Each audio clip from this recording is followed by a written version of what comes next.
Hey folks, Matt Easton here, scholagladiatoria. So this is really a video about not very much at all, but actually about one specific thing that I have been asked about, I am not exaggerating, maybe 100 times, and it is that.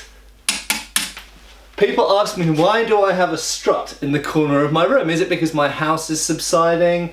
Is it to hang something on? All sorts of ideas that have been had, and quite simply, it is because this room in which I am in is not in my house. This is actually what I call a garden room. It's a building in my garden. And so it is a glorified shed, as we would say in the United Kingdom. So essentially it's a large wooden building. And it's great, it's fantastic having that. But what that does is essentially stabilises the corners of the building. And there's another one behind the camera over there, and one there, and one there. So every corner of this building has one. These are large sliding doors here, and the building is made of wood.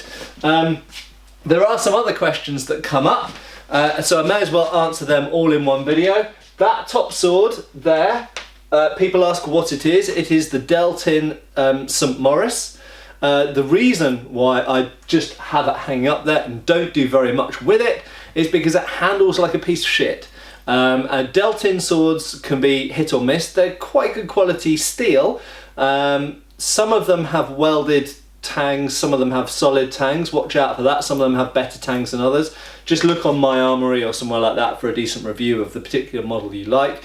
The actual steel itself that they use in the blades is I think it's a carbon steel with vanadium in it. It's quite nice steel, quite well heat treated. They're pretty good in my view. They're a little bit on the soft side, but compared to historical swords, they're actually quite good.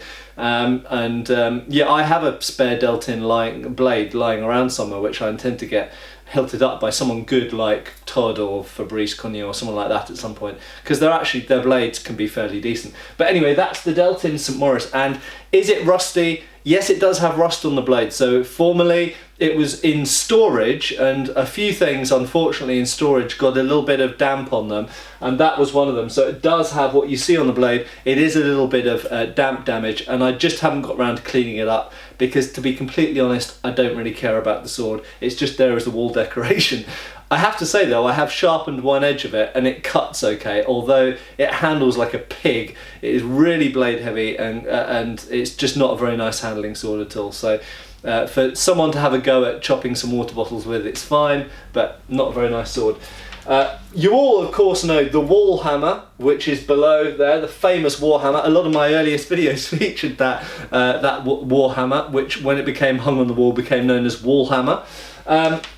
And people ask, what is that below it? And that is an Indian Bulova axe. I've actually shown another Bulova axe in previous videos of mine, which is not the same axe as that one. This is another one. I might do a video about this one at some point. It's quite an interesting piece. This is a more fancy one than the previous one I've shown. And what's below that? Below that is a spadroon, because of course I'm famous for spadroons, apparently, for not liking them, that is.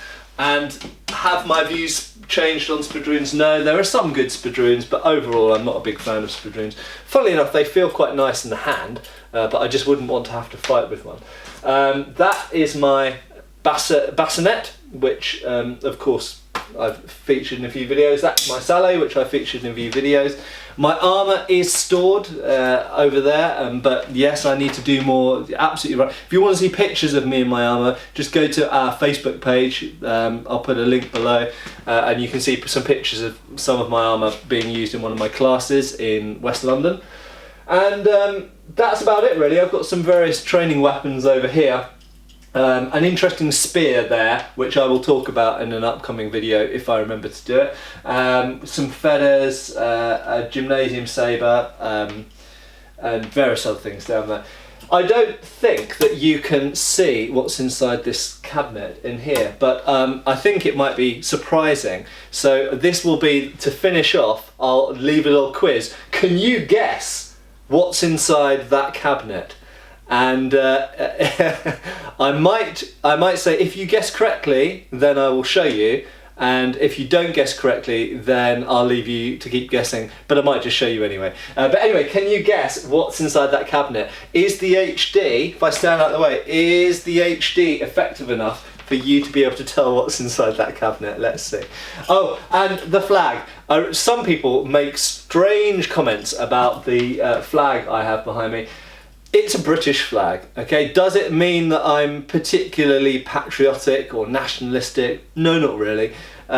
Some people have the perception, because I focus on Victorian history and essentially the swordsmanship and the use of bayonets and weapons of the kind of height of the British Empire, they assume that I'm some kind of raving nationalist. Let me assure you, I'm not. I am British. Am I proud of being British? Not really. I'm proud of my own achievements. You can't help what you're born. I was born here.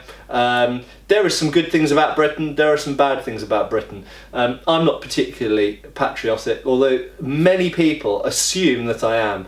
But actually, the main reason that flag is there is not because I'm particularly patriotic, but just simply because there's a lot of DVDs stored behind there, and I didn't particularly want my DVD collection being analysed. And not only that, it's not really my DVD collection, a lot of them are my wife's.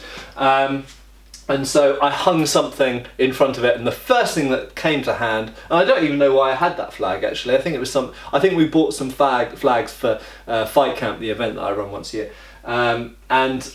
The first thing that came to hand was, oh, this flag, there we go, I'll stick that in front. And it serves as a backdrop, but at some point that may change into a scholagladiatoria banner or something else.